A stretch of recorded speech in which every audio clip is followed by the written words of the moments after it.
Hi, my name's Alana, and I am part of Team 57 with Glindu and Natalie, and we will be talking about the rabies vaccine. Okay, so this presentation is about rabies, which is a zoonotic viral disease. That means it's a virus that's spread through animal vectors to humans, and it affects our central nervous system. If not treated, it has 100% lethality. And then the points on this slide are just a map of what we're going to be talking about. The global impact of rabies can be seen everywhere, but it's mostly concentrated in areas of Asia and Africa, with an estimated 60,000 human deaths occurring each year due to rabies, with that number being likely very underreported. Most of those victims are going to be under 15 years old, so children are at greater risk.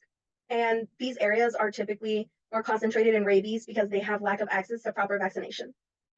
There's a ton of information to talk about when going over rabies transmission and risk factors, but the big takeaway is that human rabies cases are mostly caused by dog bites and scratches, and that human-human transmission has never been confirmed.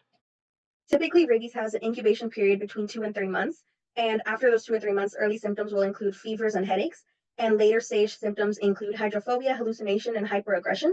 And in pretty much all of these cases, it will lead to death. So, into the brief history of the rabies vaccine. It was first created by a scientist named Louis Pasteur in 1885. Pasteur's vaccine was the first successful attempt at post-exposure, was saving the life of a 9-year-old boy who was bitten by a rabid dog. But that is not all. This vaccine has both grown in years to have been created into two different vaccines, the Immunovax and Rabivert, both containing different types of ingredients, one containing human diploids and another containing chicken embryo cells. Both are highly effective and interchangeable between doses. And not only has this vaccine saved hundreds and thousands, it has also been a breakthrough in virology and laid the groundwork for many modern vaccines today. So now into the protocol of getting a vaccination for rabies. There's two different ways. There's pre-exposure if you work in a high-risk field like veterinarian or laboratory work. You can get 2 doses between a week and then get a booster every 3 years depending on if you're going to be exposed. However, let's say you got bit and now you're post-exposure. You have unvaccinated who needs to get 4 doses of the vaccine over 2 weeks along with a rabies immunoglobulin on the first day.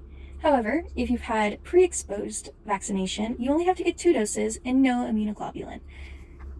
In order to prevent and control rabies, there are three things that we can focus on. The first is vaccinating dogs, because dogs are the main spreader of rabies to humans. We can also use PEP, which is a response to getting rabies, and educating the community is the last way that we can do this, because people who know about something are more likely to be able to stop it. In summary, rabies is a very deadly disease, but it's also very preventable through vaccination.